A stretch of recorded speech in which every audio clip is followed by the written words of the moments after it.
Good evening, ladies and gentlemen. I welcome you on behalf of Thomas Dehler Foundation and Friedrich Naumann Foundation.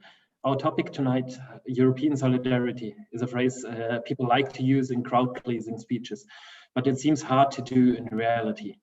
In Corona crisis, the member states of the EU quickly started to act in their own best interest, not in the common interest of all members.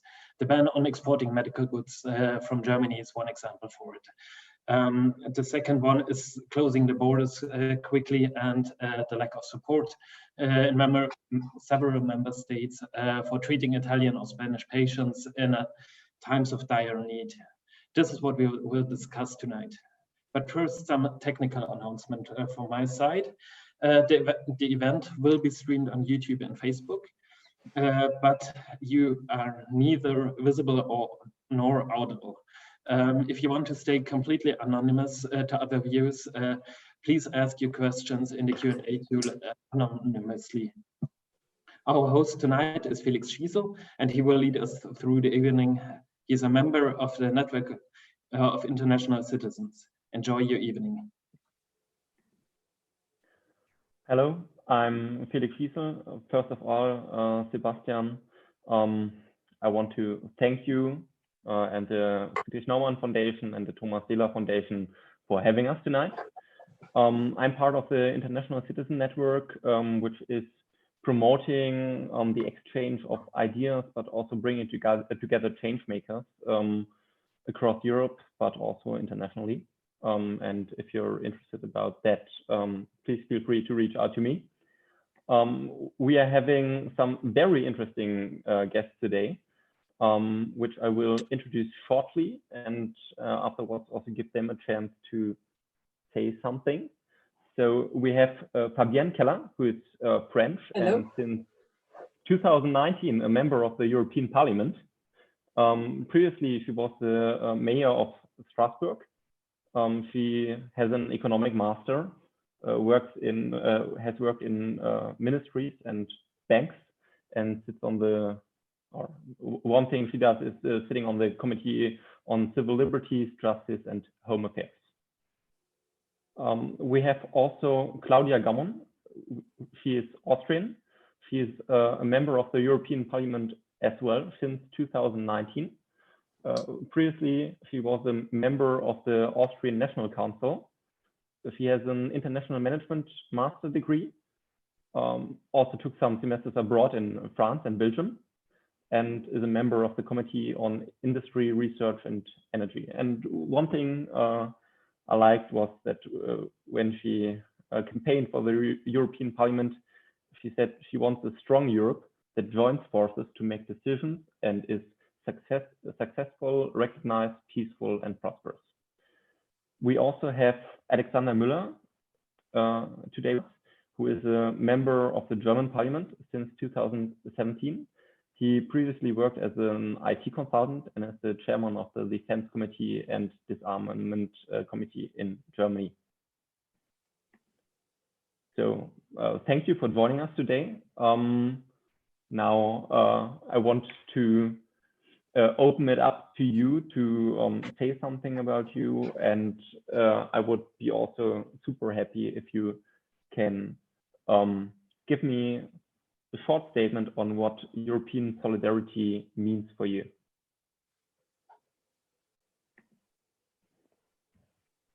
Maybe let's start with Fabienne. Hello, I am talking from Strasbourg. Strasbourg is also the city welcoming the European Parliament. So with Claudia, we change our habits. We are now meeting like tonight with Zoom for our commission, our group meetings. And we are going to have a session tomorrow and the day after tomorrow to take some important decisions concerning the reaction to COVID. We have been worked hard on a common resolution describing our priorities as European Parliament for the recovery of Europe. Of course, our responsibilities in the question of economics is very important, but also in other areas like health issues and like borders that we will probably discuss about all these big issues in the following discussion. I'm also involved as a local elected person in a working group that takes care of the people, because, as you know, France and Alsace, where I am, are a kind of cluster. And so we have a lot of people in hospitals and also a lot of elderly people. Some are dying. And the question is also collectively how we can better manage that horrible situation, because due to sanitary conditions, the families cannot be there as much as they would like. We have also an issue about education and how it works in the different parts of the city of Strasbourg. And I'm very involved in the question of poor families and how can they, make education at home, try to feed everybody, try to keep their work if they have one. And so it's COVID puts us in front of very human priorities, and we are trying, all of us, I think, to handle it at the European level, but also very close to people who are suffering. Fabienne, what does European solidarity mean for you?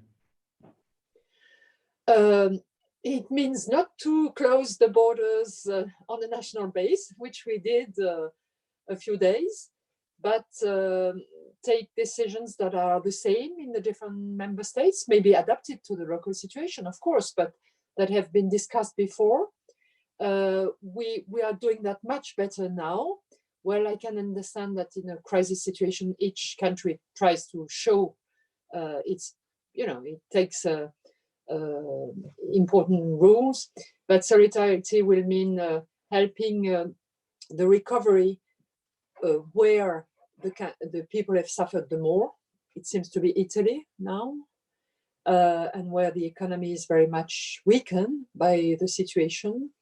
Solidarity means maybe develop new competencies in health. Europe has very few competencies in this area, and we see how important it is to be coherent, to be together fighting this virus. For example, the Discovery program, which is a research program, is established among, I think, 7 or 8 countries with all the competencies. Together we are strong, as Claudia said in her campaign. So we discover in a high speed new areas where we could be more efficient together. And solidarity should be everywhere. Thank you. Claudia, so introduce yourself shortly. Yeah, thank you for having me for this discussion. My name is Claudia. I'm an MEP from Austria. And I live in Bregenzer Wald in Schwarzenberg. It is a really small village, very rural area. And I'm happy to be in isolation here rather than a bigger place. But we are also kind of a Corona hub here, unfortunately, due to the skiing regions that are very close by, where many people got infected, unfortunately, also here in Austria, especially many tourists that came here. And life has been very different working from here, and what I do miss working, and I see that every day when we have group meetings together with Fabienne and my other colleagues, is that, of course, especially if you come from different places, it's really hard to find solutions when you cannot see each other. It's a really different way of working, but we're making it work at least somehow. And well, what does European solidarity mean for me? It means, in this context, that your goal is not necessarily to find the best solution for your own member state in the European Union, but to find the best solution for all the Europeans, to find ways to tackle this crisis that work for everybody, and to also be considerate of any measures that you take that would negatively affect others. To definitely not take these decisions if they negatively affect others. That would be solidarity. We have seen examples of where it doesn't work. we have seen examples where it does work. But I do think that that we see every day you cannot force people to live in solidarity, especially in Europe with neighboring member states. But I do not think that this has anything to do with Europeans not wanting to act in solidarity with their neighbors and fellow Europeans, but rather that is a question of national politics. And what I also see every day is that people want more European solidarity, is what I hear every day. If after hearing from some cases where we had not enough solidarity, especially in the early phase of tackling this crisis, people were rightly so appalled by that. And I do think that we can learn from this and accept that people want to show solidarity with their fellow Europeans. Thank you. Alexander? Yes, hello, I'm Alexander Müller, member of the German Bundestag. Felix has introduced me quite good. And I'm from the county Hessen in Germany. We are quite lucky because regarding the coronavirus, Hessen is not hit so hard. We have 6 million people living here, but other counties in Germany were hit harder. The Deutsche Bundestag is still working. We had a session week in the last March week because we had to have some not donations, how is it called, helping funding for example for freelancers and small companies. And of course there were limitations of personal rights that had to be discussed and to be spoken in the parliament. And next week we will meet again. We have strict rules there because we have some minimal distance. Always 2 seats are empty and then the next one may sit there. Also the committees are also quite restrictive. In the defense committee, for example, we are 36 persons. But next week we will be only 10 in order to keep enough distance. The rooms are not big enough. You know, the defense committee has a room that is capable of for secret discussions. There you have some special building you need, and so we are limited there. Work continues, and what means European solidarity?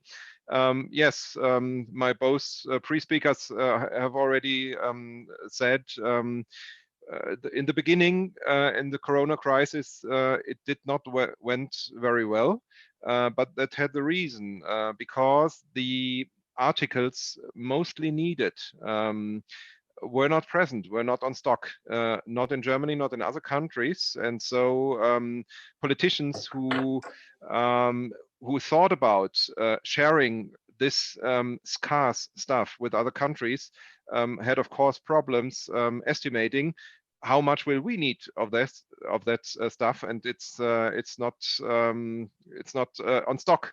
You know, we have a lot of stuff on stock for crisis. For example, we have big oil stocks. We have big some nutrition stocks for catastrophes, but not for this medicine stuff.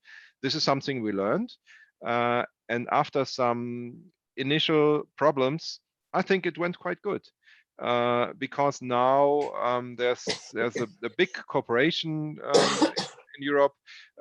We share hospital capacities. I think this is quite an important thing.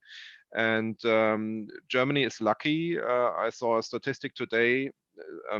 Nowadays we have 1/3 of our hospital capacities. Intensive care is free at the moment. So we have capacities, share this. We have, you know, I'm in the military committee. We have some military transports from other countries in Europe carrying sick people to our hospitals. Of course, our capacities are also limited, but this is an example how military can help, how hospitals can help. And this is quite a good example how it works in Europe. And Of course, we have the discussions.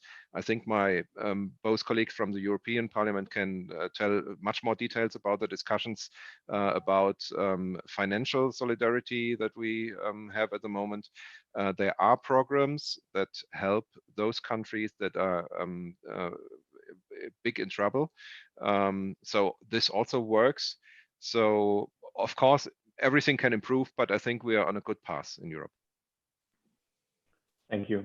So maybe it's interesting for the attendees. So it depends on how familiar you are with Zoom, but in your in the lower picture, you should see a Q&A button.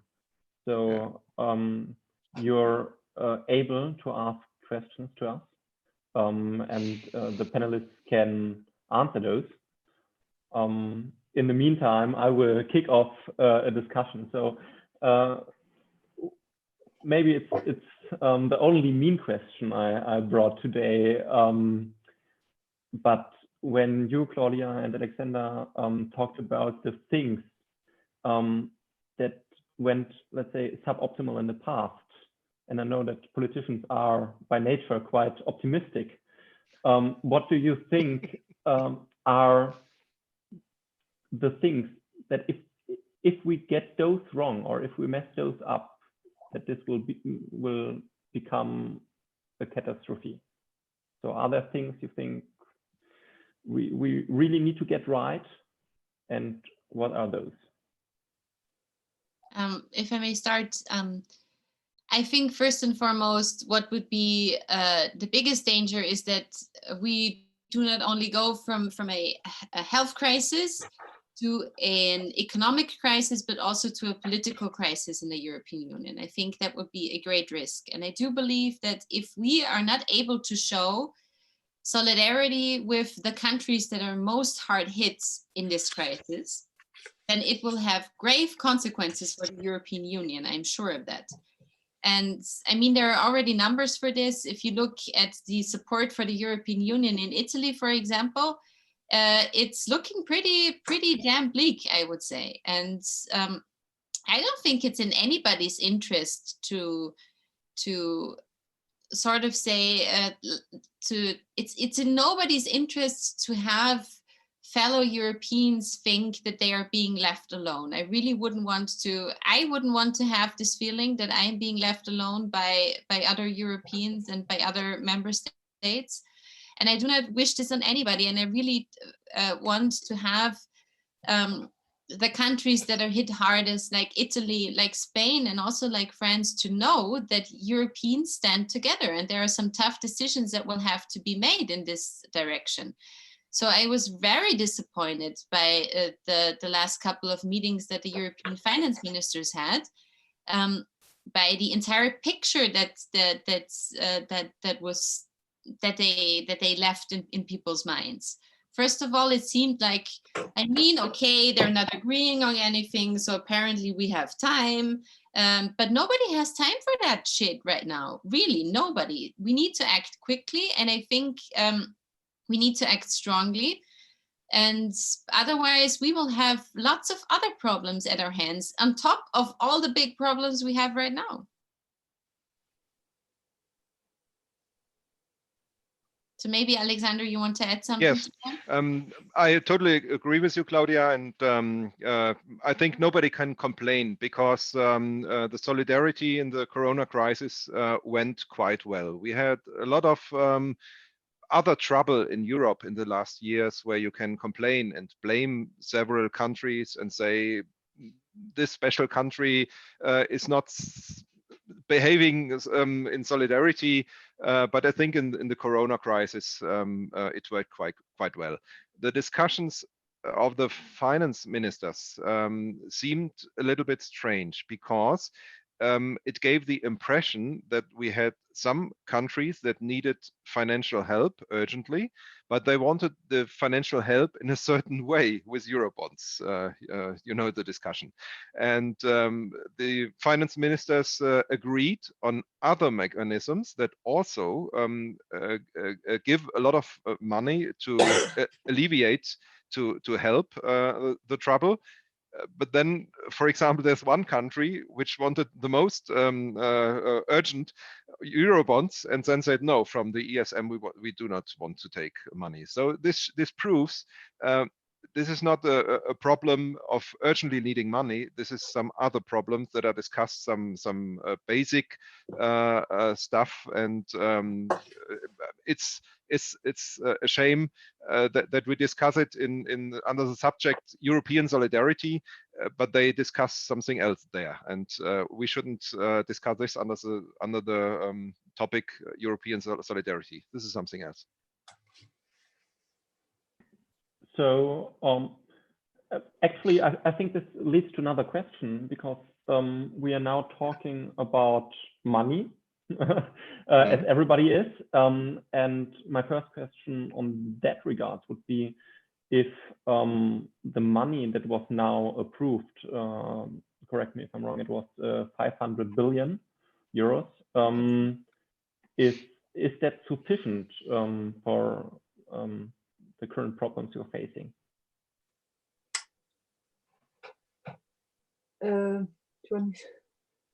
I can maybe start.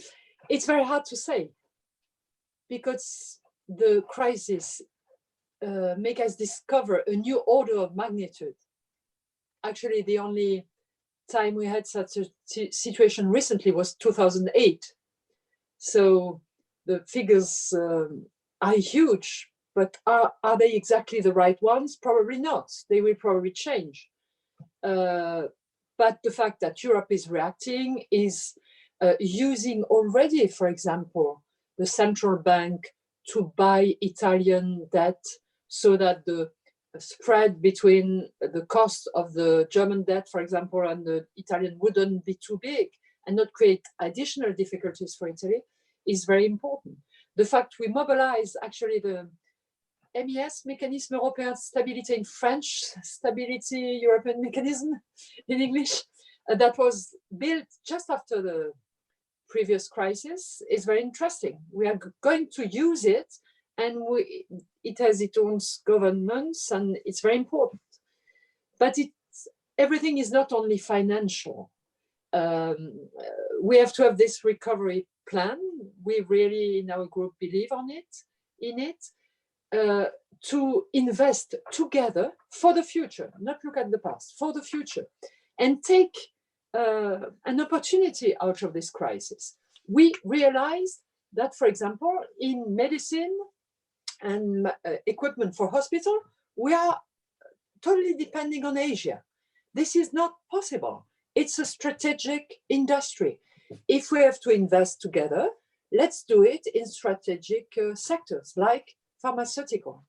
There is also the question of, for example, digital industry. We, in different countries, work on digital systems to follow better the sick people. But we discover that we have to rely on non-European companies to develop these new tools. Digital economy is a strategic area. Let's go faster in the development of research and industry in this sector. And actually, I love the sentence of Schuman, not only because he was French.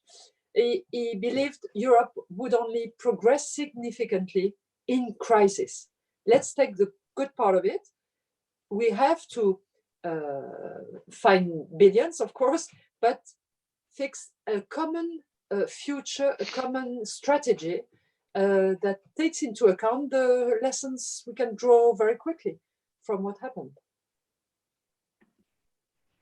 I also want, I see that there are actually quite some questions already coming in from the audience. And there's one question exactly on that topic. Actually, it's 3 questions in one. So the first one is it possible to prevent Eurobonds and keep liability and acting together?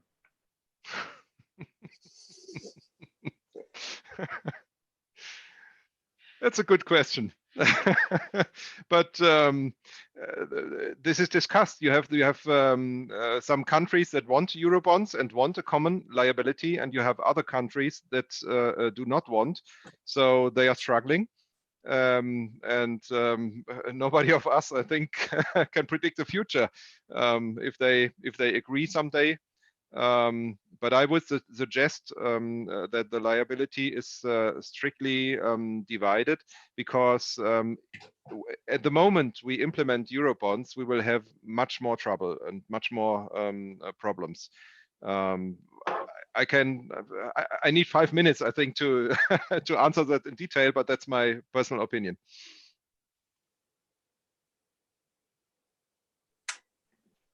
So maybe some insights from the parliament. Do you think there is a way? I think there was nothing really agreed upon, right? So how this will be done exactly?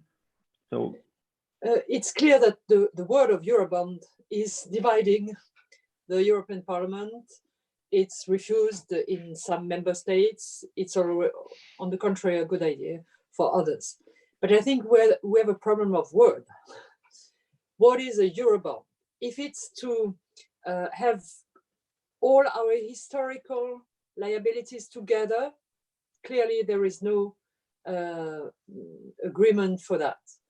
If it's for the future, for new projects, like a Marshall Plan, you know, the plan we had after the Second World War with the help of the Americans, then maybe it could be more better accepted by all of us. Liabilities only together for the future, but helping with a financial mechanism that exists, the ones that have financial difficulties, still Greece and maybe Italy specifically.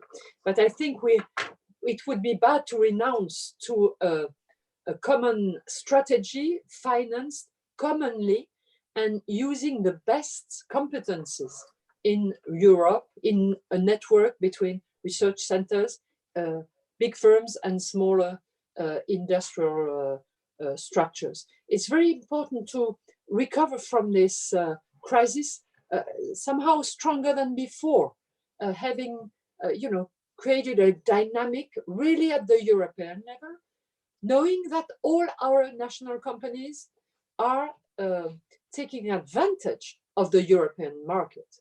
When, for example, a member state helps its citizens to be still able to have a good level of life with all kinds of insurances, public insurances, then it helps other firms in Europe to send their products. So we have anyway this common life. So I think we have also to be able to build something big enough to create a positive dynamic to get out of this crisis very quickly. So I will jump around a little bit more on that question, actually. I think it's actually something that a lot of people are asking themselves is, like, I think there's also another question on that. So it is,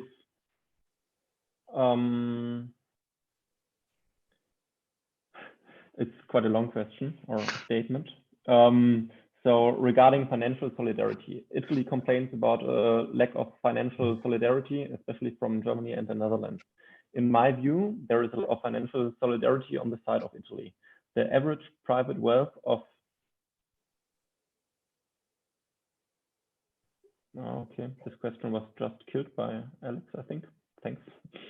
Okay. In my view, there's a lack of financial solidarity on the side of Italy. The average private wealth of Italians is considerably higher than that of Germans. On the other hand, the relation between tax revenue to GDP is far lower in Italy than in Germany. One consequence is that the relation between public debt is much higher in Italy. Therefore, Italy should intensify its efforts to increase the tax burden of its citizens rather than put the blame on others. Also, it should try to put more rationality in its expenses. For example, the repeated savings of Alitalia Airlines. I'm sorry, but what I find interesting about this is that is putting the blame on somebody. I think that I completely disagree with what is said in this question. I'm sorry, but that is putting the blame in this case on the Italian people. And if we're not supposed to be in a blame game, then nobody can start with the blame game. That's the first point. And the second point is, we have to accept that no country in Europe is responsible for being in this crisis right now. This is something entirely different than what we have experienced before in Europe in terms of when we are put in a similar situation, also in terms of financial strains. This is an entirely different thing. And I do think that we should really acknowledge this. And I think one part of acknowledging is, as Fabienne has said, is differentiating between what is in the past and what can be in the future. And I always ask the question, I mean, obviously in any discussion, you can be happy about being right. But what really is the price of being right in this case? So what if the countries that have always had a balanced budget, which I am very much in favor of in general. I was never a fan of how Italy balanced its budget, or did not in this case. However, it is still a situation that we have to deal with. The European economy is so intertwined, especially in this case. If you look at the Italian north together with the south of Germany, for example, with Baden-Württemberg and Bayern. Those are such very much interlinked, intertwined supply chains that work in this area. So what really would we gain from not helping? And I do think that, I mean, and I agree with Fabienne, that obviously if people if we cannot agree on the bond problem, we will have to find another solution, because not finding a solution is definitely not an answer that anybody can live with right now. So I do think that we have to work constructively and stop blaming people because they did not bring themselves in this situation. Yeah, maybe bringing this back again with together with the first question. So I would rather reframe it in a way to ask what can we, or how can we find a solution, or what would be in a solution that helps everybody, that's not looking at the past but in the future, into the future, but make sure that spendings are sound. I must say I disagree with the view of Eurobonds for things in the future. I think, of course, there are countries now that have problems, financial problems, and they should get credit, and they get credit because, for one thing, you know, the ESM, the European Investment Bank, and so on, we have so many helps that are offered now, and we have Christine Lagarde, who buys everything she can get on the market. So every loan of any company is bought by the central bank now. This will, by the way, bring us much more problems in the future. I can go into detail if you like, but we have it that way at the moment. So I don't see a special problem financing the current situation. I think the fundamental question that is discussed now is, should we share liability or should we keep it distinct like it was in the past? The Maastricht Treaty has a rule that it is illegal creating Eurobonds, and that had a reason. The Germans would never have given up their D-Mark without that rule. And I can give you an example. Take 30 people who meet every evening and go eating, and everybody pays his own dinner. And somebody comes to the idea, come on, it's easier. We take the same bill, add everything together, and everybody of us just pays a fixed fraction. Let's say 1/30 of it, and you do it and you implement that. And what will follow? The one who drank mineral water yesterday now orders red wine because the others will pay. and the next day he will order champagne. And you can easily convert this to Eurobonds. You have always politics in democracies who want to offer their people good social welfare, social benefits, and this costs money. And but you can be re-elected if you offer a lot of social benefits. Look in Spain, they want to have this conditionless income. Look in Italy, how early you can get pension, and in other countries you don't get it. This costs money, and when you find a way to get this money paid by other countries, then you have another Europe. You have other discussions in Europe, and at the moment we don't have this. And I think it's a better way. So as we have it as compared with the case that we have shared liability, and one state pays for social benefits in other states.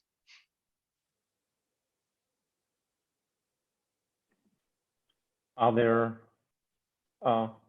others in the panel who want to add something on that, or should I go on?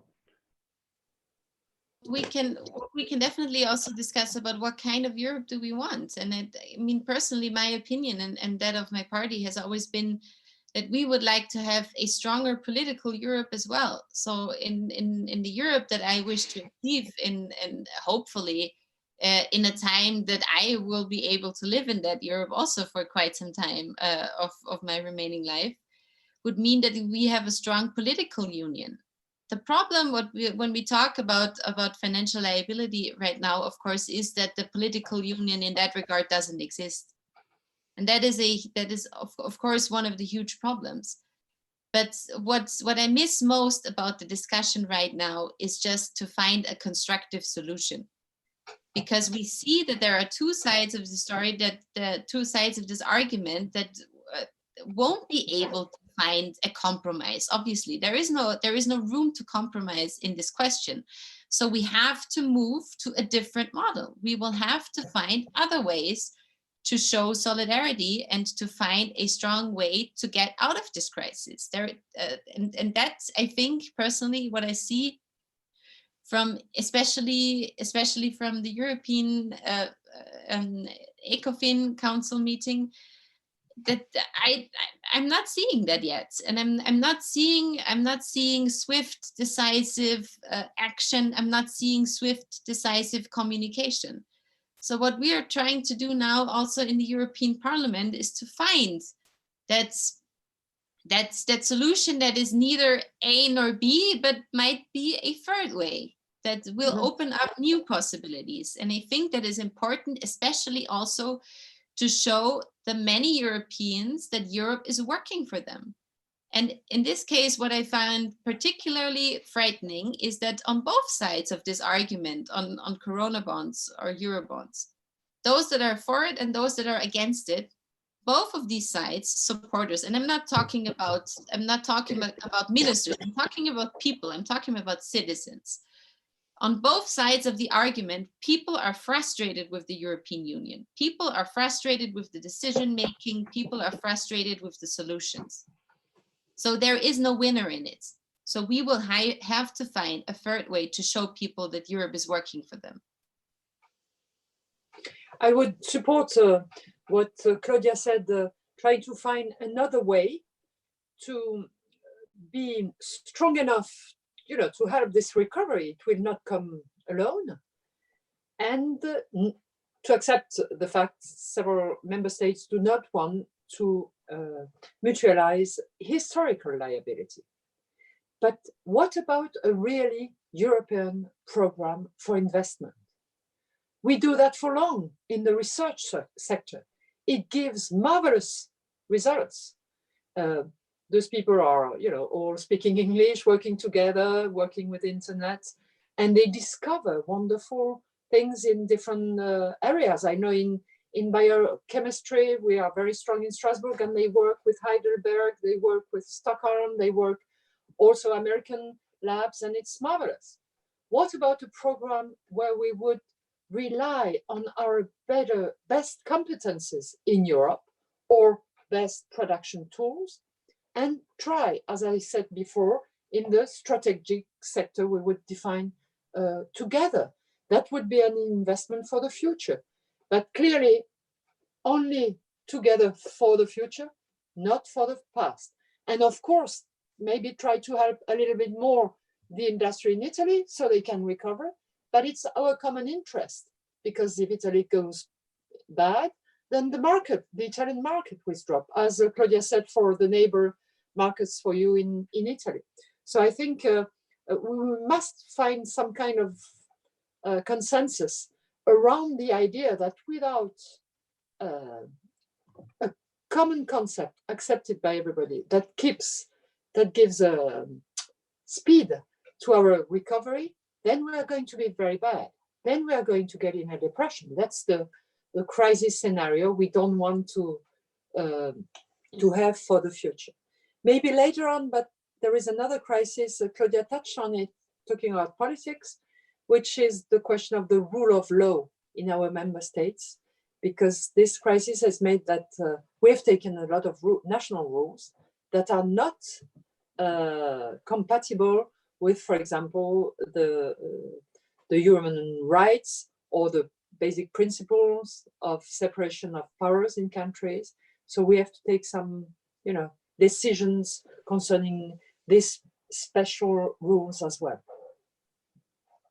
Jumping back to what you said, Claudia, on finding finding a new way about how we think about Europe as an idea. The second part of the initial question was, is it possible to develop the EU reasonable in this crisis, or do we wait till after the crisis? No. So is this now the right time to discuss it, or should we just first fix the problem and then fix how we deal with problems in the future? Well, I think we have enough people working here that can also do both. I mean, of course, right now is a time to tackle the crisis, but it doesn't mean that you cannot keep a to-do list of what you have to do after that. Because, of course, this crisis is a stress test for the European institutions. It is a stress test for the European Treaty. And it shows us where we will have work to do in the future. It shows us where we need to either strengthen the institutions, where we have to talk about competencies, where should they lie? Should they lie with the member states? Should they lie with the European institutions? And a stress test like this makes it more clear. It makes it more obvious where the problems lie. However, we are right now not in the time to talk about this, I think, but we will have time afterwards. But we need to talk about the things that I believe that where we see that it's not working correctly, the way that our system is set up in Europe. I think we have to acknowledge it, write it down, and be sure to find a process that we can work around this after we have tackled this. But I mean that the European Parliament has decided or has initiated this process of the Conference of the Future of Europe, which should have started on Europe Day this year on May 9th. But unfortunately, it will have to happen at some point later. But I think this is more important than ever, actually, after the Corona crisis, to talk about the future of Europe and how it should work now that we've seen what does and what doesn't work in a crisis like this. And a final point, I think the most important thing is that what we have seen is this is a global problem. It's a problem that spreads easily across borders.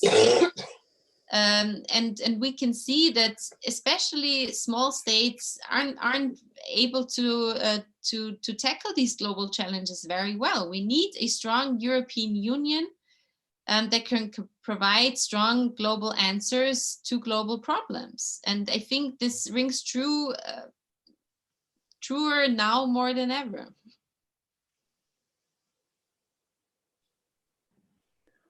So adding up on that, there was the question of why not strengthen the European Parliament and give them a right of taxation? The right of? A right of taxation. Oh, it's a good subject. It has been discussed for years. As you may know, it requires unanimity. And as you know, this constraints had totally blocked the system. Maybe one of the, it's a good question. It's the question also on new resources for the budget, for the European budget, to have its own capacity to develop really European projects. So it's a good question. I think there is a large consensus among citizens.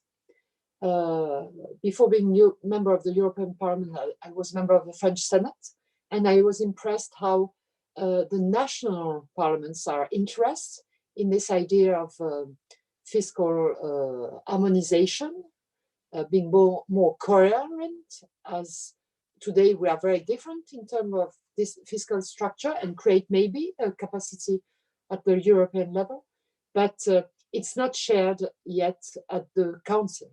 So it's an interesting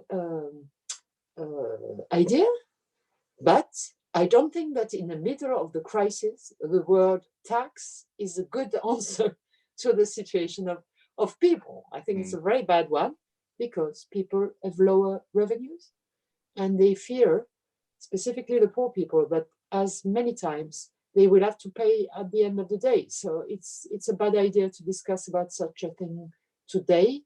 If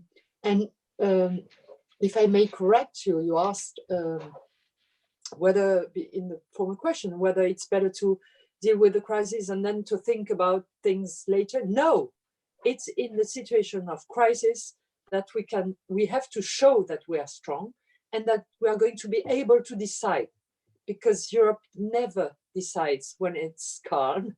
It's always discussing when it's pushed to decide. And I think we are in the situation. We see essential things. We don't look at details anymore. I can tell you in the European Parliament, Claudia can tell also, we accept not to discuss as much as usually, but we want decisions. We want to go forward because our people expect us to do so, and they are right. So going to some more future-looking questions. Someone is asking, should there be a common European pandemic strategy in the future, and what should it look like?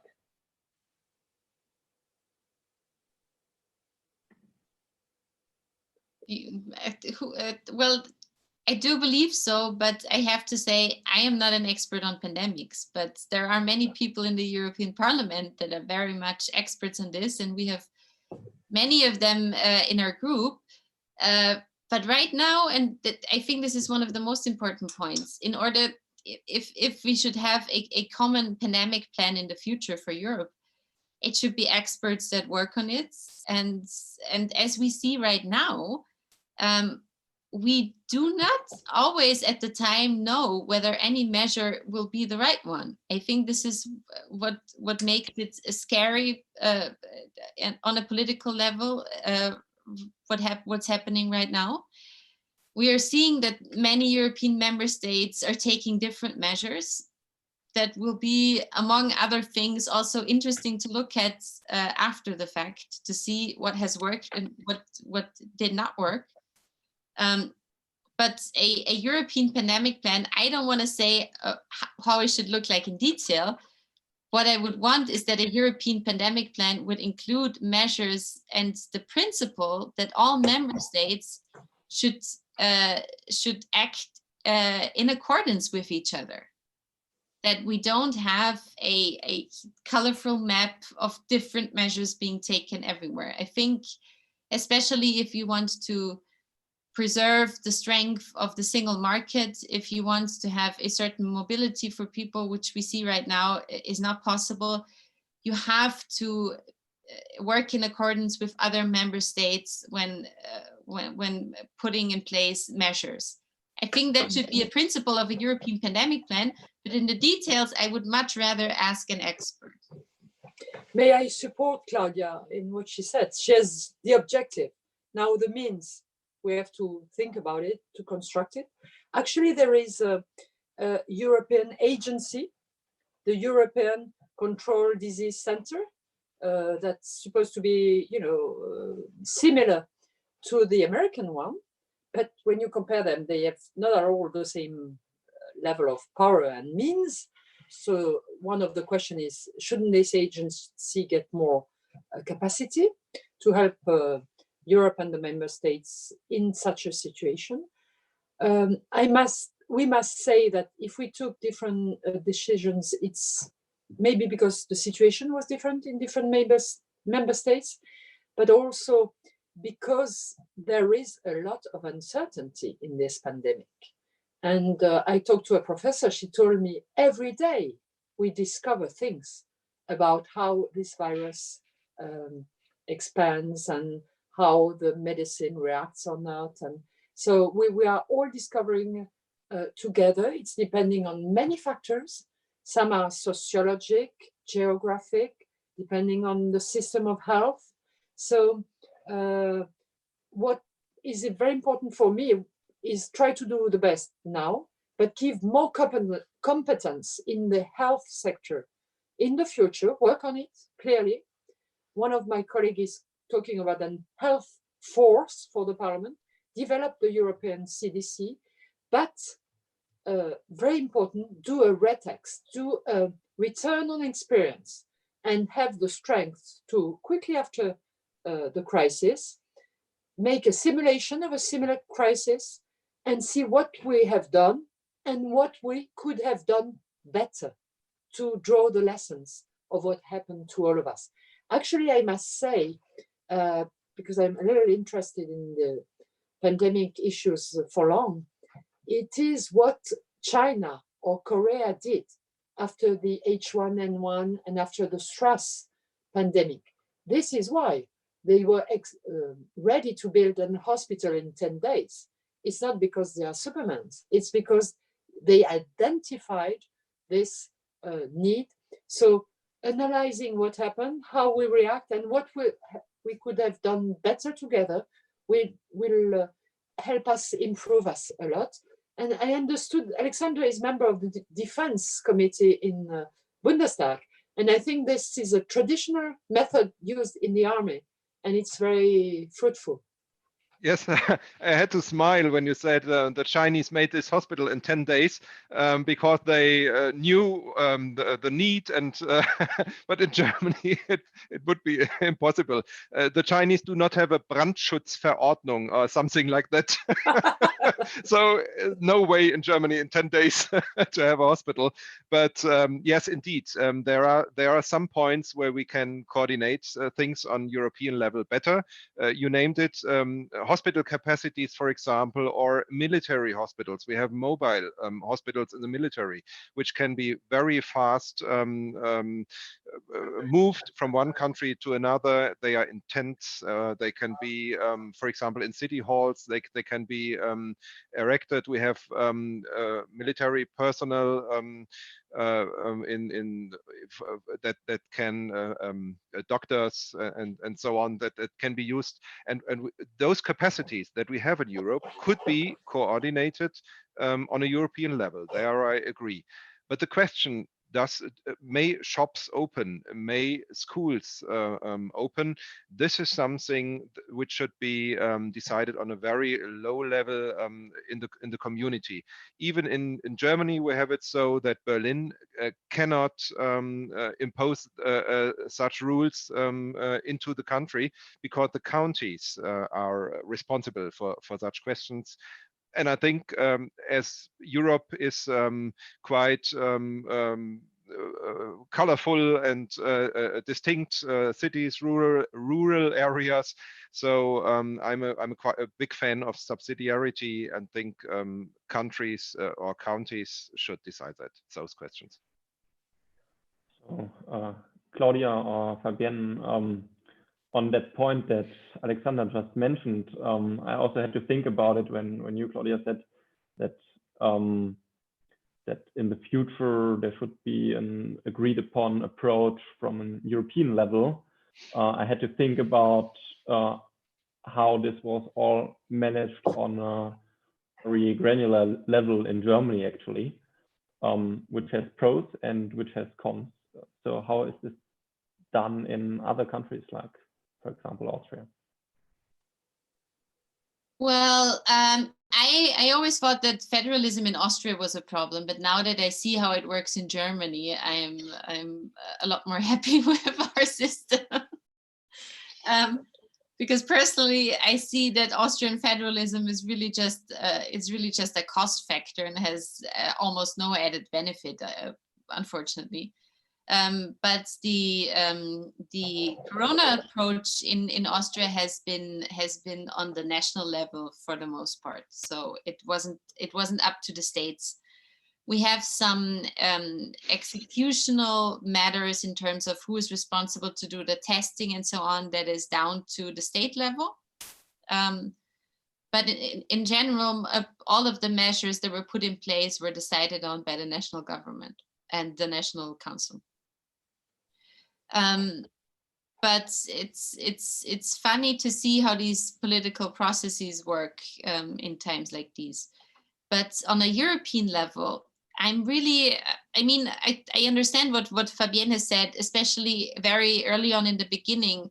The situation was so different in all the different EU member states that also there was a very different view across Europe of how serious this problem actually is. But now I think, now that we know how serious that it is, now that we know which measures work and what does not work, I think we have to start working in accordance to each other. And personally, for example, Austria has been one of the first countries to try and reopen some parts of the economy. And obviously, we do not know yet what the consequence of that will be, whether or not the risk is too high early on, or whether or not it will work out.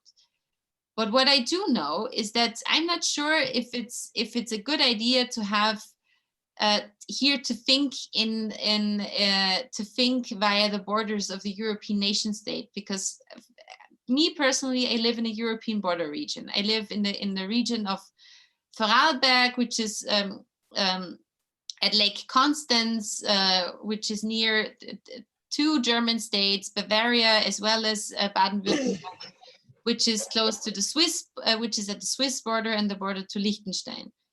And you see many problems where you are actually in one European region where it would have, where there are so many people that work on the other side of the border, that have family there, where you think, does it really make sense to open a shop when just a kilometer across the other side of the border, this shop would not be open, or where you have different measures? And on this side of the border, you have to wear a mask. And on the other side of the border, you do not.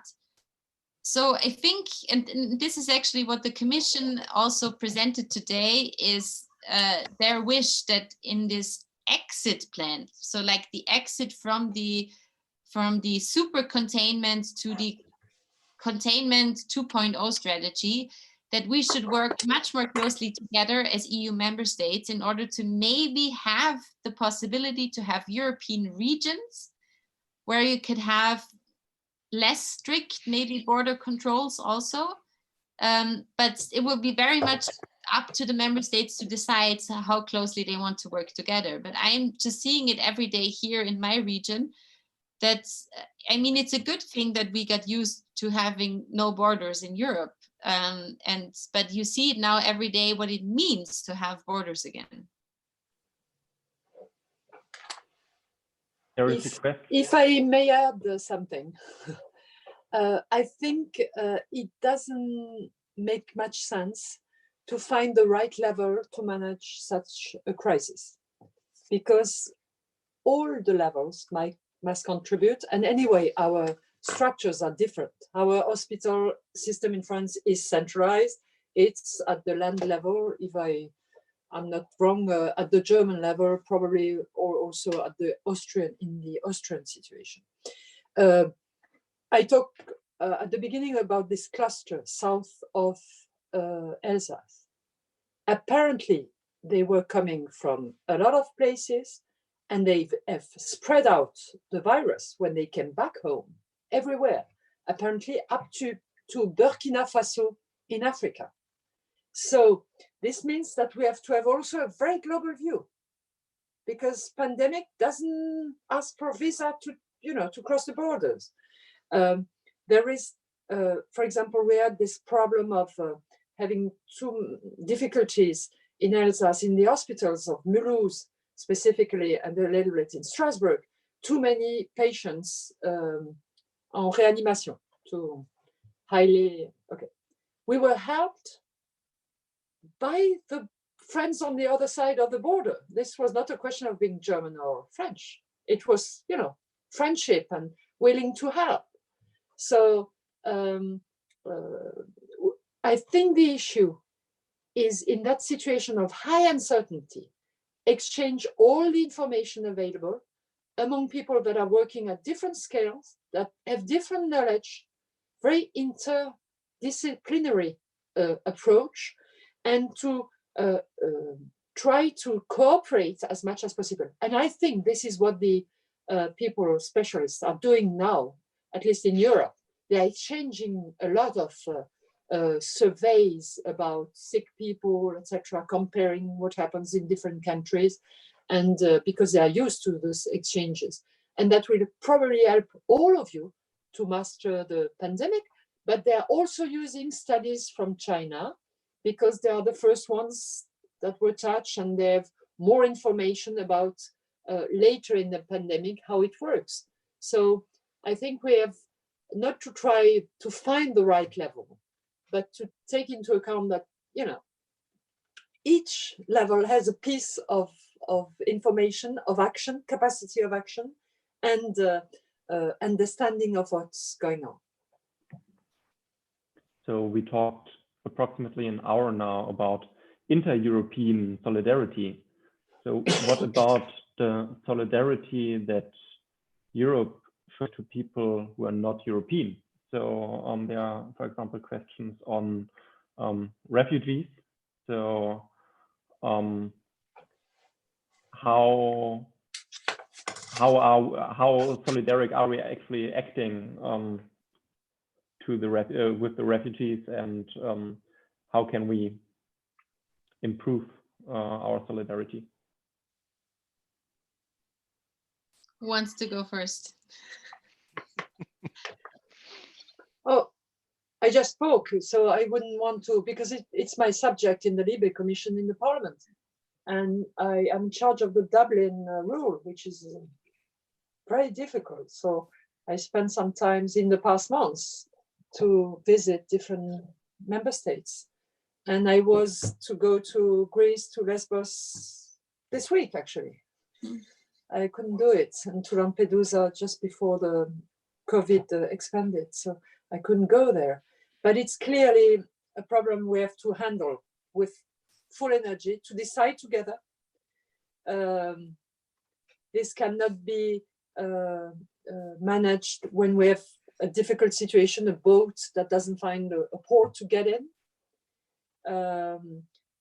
The asylum situation in Lesbos, for example, is totally unacceptable. 40,000 people in an island where the structure is for 3,000, with a lot of kids and a lot of unaccompanied minors. This situation is not acceptable.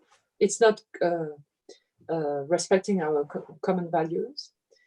But there are many aspects to that. The countries they come from, the reasons why they come. Most of them are asking for asylum, but some come from countries where they know they will not get asylum because it's not a risk in the country they come from. But we do not have the same criteria in the different member states. So some of them move from one member state to the other to try again, which we can understand. They're looking for better life. So I hope, and this was the project of Ursula von der Leyen, that we grasp this subject with full energy and try to find a solution, not excluding, for example, the employment migration. Some member states need migration as a labor force to discuss about what happens with the smugglers in the southern countries, countries of the south of Africa mainly, and how we fight against them, how we can discuss with the countries of origin. So there are many aspects, but you are right, solidarity and refugees is a very important subject. We have to find a common policy after discussion. Alexander, do you want to add something to that? I think it's not solidarity is not the right point. From a German view, for example, we have strict rules for asylum seekers. Everybody who comes and says I need asylum has a right that this is checked, and if he has a right to stay, he may stay. But of course, as we all know, the big mass of the people that come here are people from war zones like Syria who don't need asylum but need short-time protection until the war is over. And of course, you have a lot of migrants who seek a better life. And for those, times are hard at the moment as our unemployment raises, our budget deficits now will skyrocket, and our hospitals are working on the top of their capacities. So it's a bad situation for people seeking for a better life to come here at the moment. So Germany just decided, I think last week or so, to take unattended children from Greece. I think it's 50 that we now take. And I think the biggest problem regarding migration is still that we need a European mechanism for participation of each country with fixed keys, who takes how much, and we need an agreement on this to solve the big problem that the Mediterranean countries have, that because the migration seekers come there and have to be divided over Europe, and we still don't have some mechanisms. I think that's the really big problem in the European Union, that we still don't have this. Well, I do think that I think we could speak at length now about asylum policy and migration. Personally, I do think that there should be much stronger European competence in this field on both migration and asylum. However, what the problem is currently, especially in this Corona crisis, is the unbelievable situation on the Greek islands. As Fabienne said, this goes against everything that Europe stands for, how people have to live there, the risks, the health risks also that they are being exposed to right now. And even without Corona, the situation in the camps there has been unbearable, both for the people that have fled their countries and are stuck there, but also, for example, for the helpers that work there. It's unbelievable the images that you see coming from there. So I do think that's personally, that evacuating the people from these camps is not just a question of solidarity, but it's a question of our European humanity, I believe. So there's a question which is pointing directly to each of you, and I think it's maybe a challenging but very interesting question. So the question is, we've been talking about a lot of specific issues during this crisis. It's often said that being a member of parliament is dealing with the unexpected, not with the issues that have been spoken about in the campaign.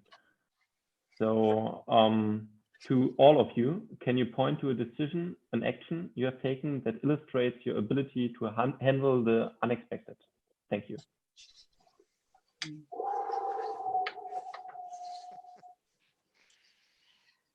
Well, if I may start, I think that's what we deal with as politicians in talking about the unexpected is that we are right now all the time, every day, are trying to come up with new solutions for problems that we didn't even know existed before. We are coming up every day with new ideas to tackle this crisis on a daily level. And I think what has also been unexpected for many of us, and I can just say it, how it works in Austria, there has been a shift from one day to the other on how politics works here as well, how people try to find common ground across party barriers in order to find the best solutions, that you try to forgo any kind of normal process that had been there before in order to just, get it done quickly. And I do believe that you see it in many countries also how well our parliamentary democracy has been able to respond to the unexpected. If you look at the Austrian parliament, for example, that has moved very, very swiftly to also find a way to still meet in the parliament.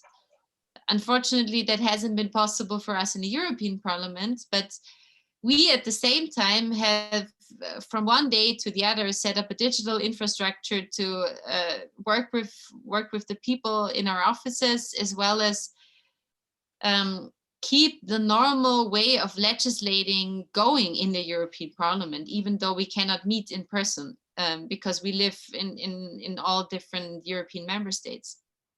So I do think that many politicians right now are daily showing how they deal with the unexpected.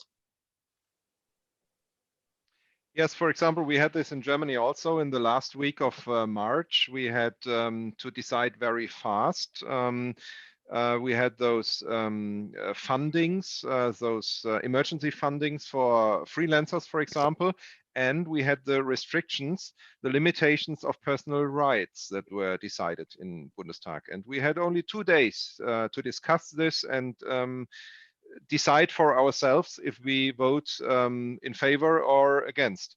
On Monday, the federal government gave out those papers, how they want to have it decided.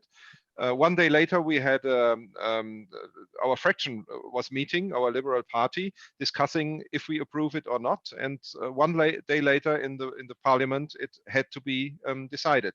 So we had to be very fast. And just to give you an impression about what we spoke, this was half an annual budget that we spoke about, that we had to decide in 2 days. Half an annual budget of our Bundeshaushalt, as we call it. And also things, the limitation of your personal rights. There is, for example, there's no demonstration right at the moment. You may not demonstrate, even if you have 2 meters distance, even if you are in a car. We had people who wanted to demonstrate in their car. It is not allowed at the moment. If you, for example, you are young people, you have a boyfriend or a girlfriend that doesn't belong to your household, and you invite him or her, then you can be forced by the police to throw him out because he does not belong to your household. This is some limitation of your personal right, that your personal rooms are not touchable by the state. This is not valid anymore. And we had several such things, and we debated this in the Liberal Party. Will we vote in favor or not? We had the majority of our party or of our fraction said we have negotiated quite well. They have lowered a lot of stuff, so we should approve. But several of us did not approve because this was fundamental stuff that I, for example, was one who did not approve, because in 2 days to discuss such fundamental limitations of your personal rights, I couldn't agree. And so this was quite hard and indeed unexpected, yes. Fabienne and Claudia, you touched the topic of digitalization already, and I'm sure Alexander can, with his background, also contribute to my question. So, do you think this is also a chance to actually change the way politics works and understands the digital reality? Of course, yes. After this crisis, we as politicians do not work like in the times before, because we we were forced to make video conferences, and we saw how good this works. You see it this evening again. This works very well, and just imagine how many carbon you can save if you do not move all to a central place, but make a conversation like this tonight. Imagine we 5 or 4 persons would have met somewhere in Europe, how many carbon this would have cost. So I think a lot of political meetings in the future will now be made by video conferences. But of course, and Fabienne is right, we need to invest in digitalization.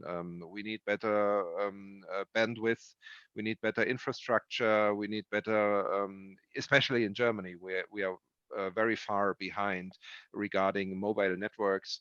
That we have to invest so that digitalization, the benefits can be enjoyed.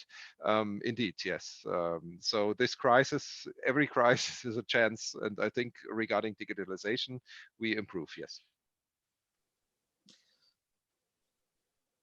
Well, I personally had to say, I mean, it does save me about 11 hours per week that I don't commute to Brussels, or up to 8.5 hours if I don't have to commute to Strasbourg. But meeting all the time by video conference, it's not a good substitute for meeting in person.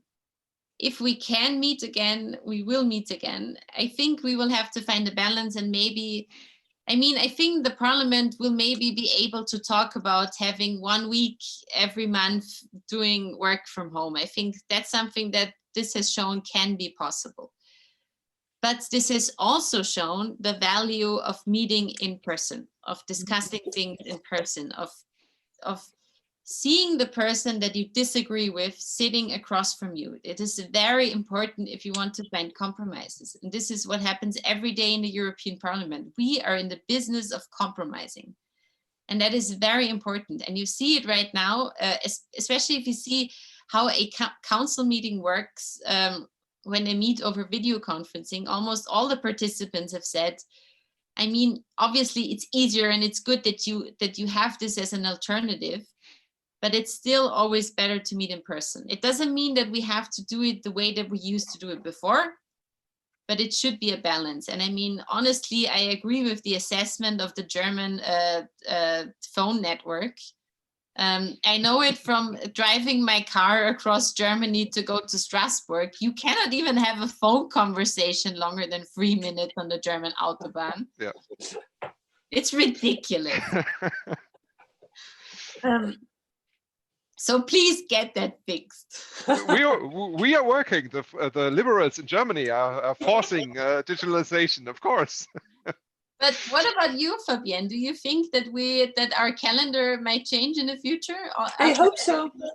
I think, like in all organizations, we have had to adapt in this period. So we discovered the advantage, but the backsides also. For example, she's at bed, but usually my grandchild is coming in because she loves to see herself in a video. And it mixes a little bit personal life and work, which sometimes is fun, but not always. So for people, for example, living in suburbs, it can prevent them from, commuting every day. Maybe not every day, but maybe 1 or 2 days per week.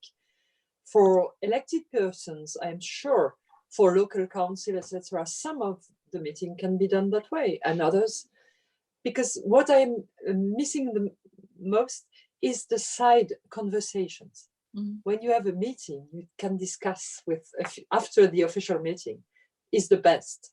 When you discuss separately with 2 or 3 persons, and because you are there, you are concentrated, you can find what Claudia said, the compromise, you know, what's really interesting for the person that has a position. Maybe your question was more general on how this will change our view on the world, or only on our this was the second part of the question. Yeah. I'm sorry? This was the second part of the question. So if this will also lead not only internally how you work together, but also on the legislation, for example, you're making? What appears to me is that we were able to decide, as Alexander said, pretty fast, in a more simple, dépouillé in French. You know, we don't take too much time discussing a lot because we have to go direct to the decision due to the crisis and the phone difficulties sometimes also. So I hope it will lead us to maybe being together more efficient, going right to the subject, you know, not discussing too much. And maybe it will be like all crisis. It's going to be a huge crisis. We are going to have a lot of deaf people. I don't know how many, but also maybe a lot of people that are not as before because they had to stay long in the hospital. So I think maybe the European society will be a little different. So what they ask to us will be a little different too. More security in that very human aspect of their life. Probably that will be important in what they expect from Europe as well. To, you know, be really together when we have to support something that, as somebody said before, comes from outside. We cannot do anything against, but we can be have more solidarity to face it.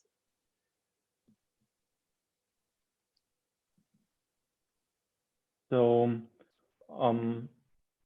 do you think that for the internal work you're doing, for example, when you're voting, that you need to provide some new legislation for that as well? So this becomes legally binding, for example?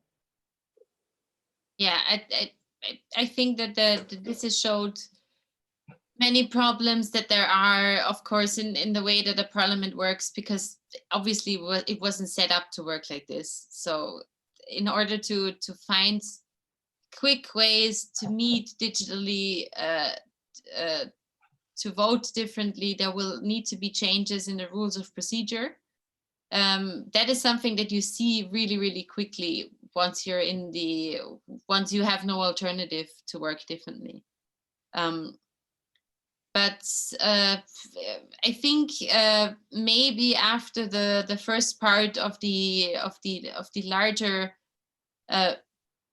packages that have to go through on legislation are done, there will be maybe a little bit of time to also see that we can work better, talking about the European Parliament, because we do know that this time of containment will take many more months. So even if we are able at some point to go back to Brussels, the way that we work will be very different from a longer period of time. And we will have to find a way to work in this new situation, and not just work in this very short-term legislative basis, but also with everything else that we had prepared in the last almost year now. There's lots of legislation that is now being stopped that we will have to work at some point. The entire European Green Deal, many important topics that do not stop being important because we have this crisis. So I think also as parliamentarians, we need to be able to show that we can work also during this time. Yes, and in the European Parliament, you are privileged because you have some means of electronic voting. in the Deutsche Not Bundestag. really. It's No, we don't actually. We have tomorrow. We have to print out the voting lists, fill them out, and then scan them and send them. That's okay. not electronic voting. Okay. No, in the Deutscher Bundestag, there's no way in the if there's any named voting, we stand up, we have little plastic cards and put them into voting boxes. There's no electronic way until now. We have changed the rules a little bit. Usually for a law to come into force, you have to have at least one vote more than 50%. Presence. You have to have 50% plus one presence in the so-called Kanzlermehrheit in the Bundestag, and we have reduced it to 25% temporarily for the crisis time.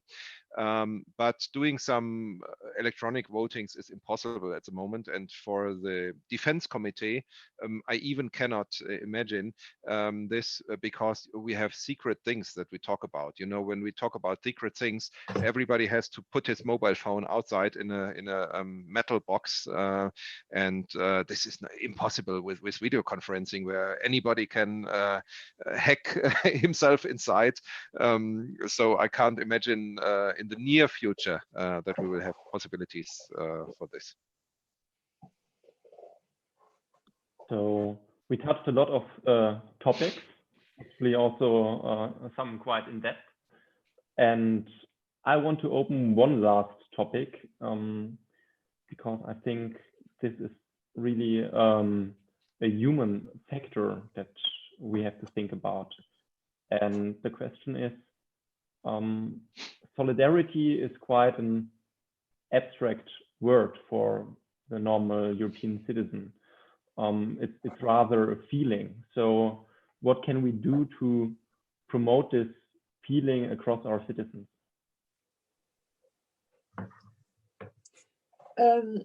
I think the first step is for everybody to have a European experience in his or her life, have had the opportunity to meet European people. I enjoy it since I'm a member of the European Parliament to discuss with my colleagues, understand what are their environment, what are the main concerns in the country, what are they involved in and how it works. It's very interesting. And so one of the issues is to create that feeling of common life, maybe by increasing for the youth all the programs that help them going abroad. We, in my delegation, we proposed to develop Erasmus by three times more many young people traveling for studies or working times in Europe. I think also by developing initiatives like this European Civil Service, which is small also, but that could be developed, and in which a young French can work in Denmark or in Greece, or can participate to an NGO or a school or some public project. So I think we have to develop this. It's also always very strong in culture, the cultural sector. We have a common culture. When we go to a museum or a concert in another member state, we feel at home. And very regularly on TV, we see the orchestra, the opera in Wien or in Germany.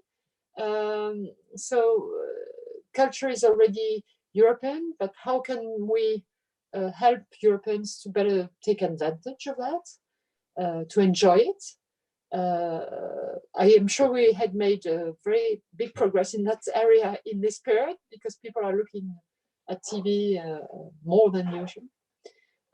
But this solidarity must be for people very concrete in what they, in their life. It can be only by budget or theoretical things. We have to think about how it can be concrete for everyone. Alexander, do you have something to add on that?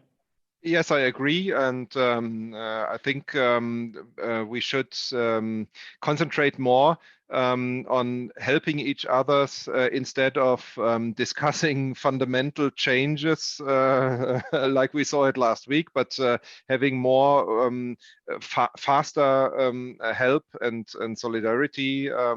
We can improve that, but we should not overstress the term solidarity for Europe. If you ask people, what do you expect from Europe? What do you like in Europe? People would say, I like to be free to travel, to have no borders, to be free to trade in whole Europe, to have a common currency and a common feeling. But if you would write, let people write down 10 points, what do you expect from other countries? I wouldn't think solidarity is in the top 5. So I wouldn't overstress this aspect too much. Also, well, I kind of agree in a way that I don't think that people in a non-crisis situation think about what does European solidarity mean, but because the problem with Europe is when it's working, you don't necessarily know that it's Europe that is working for you.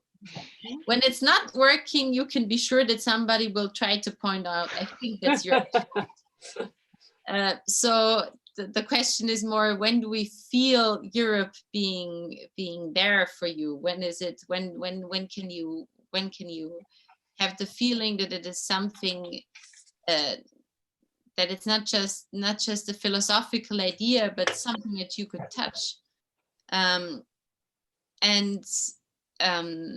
For me, for example, it's always, I agree with the points that Fabienne has made about our common culture and making it more visible about what is all European, what do we have in common, that you can be just as proud of cultural achievements of Europeans in different member states. That is all a European achievement.